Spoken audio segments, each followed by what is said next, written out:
So we're heading on to the wild cards.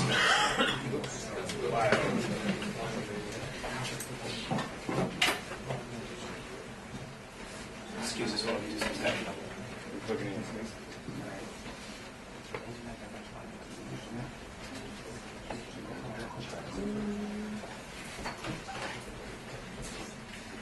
Yes, go ahead. Right. Hello, my name is Joss, and our team is Consent Gateway. The reason for the team name is that consent is the gateway to mydata. Anything that you've seen in the room today, if it's going to use personal data, it has to start with consent, and that's a problem that we've attacked.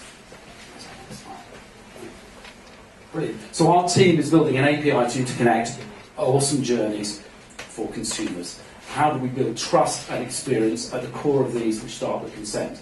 So we've got Mark here from Open Consent. I represent Coalition. These are two open standards. Yanni from mydata, and then we've also had some commercial input from Miko.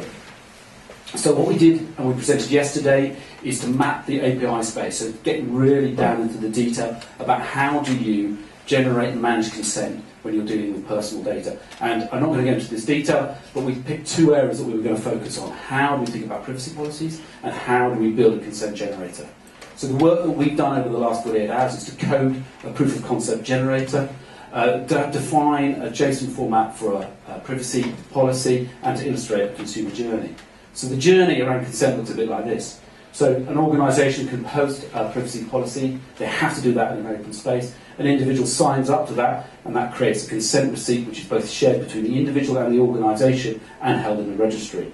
At the other end of the life cycle over here, this is right at the end of it, this is the extreme case when they decide to withdraw consent, they can do that in one place through the registry.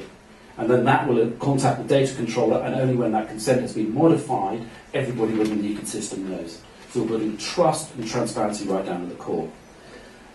We can then make that journey much simpler by using digital agents. So we're showing the real guts of this, but you can make that seamless. We've done the work on some JSON privacy policy coding, that's core of what we've done, and then Yanni's work. Thank you. So here we have our implementation of our consent receipt generator. It's implemented based on the specification about the Mark has been working on, and it's still on the drafting phase. But basically, we are testing that.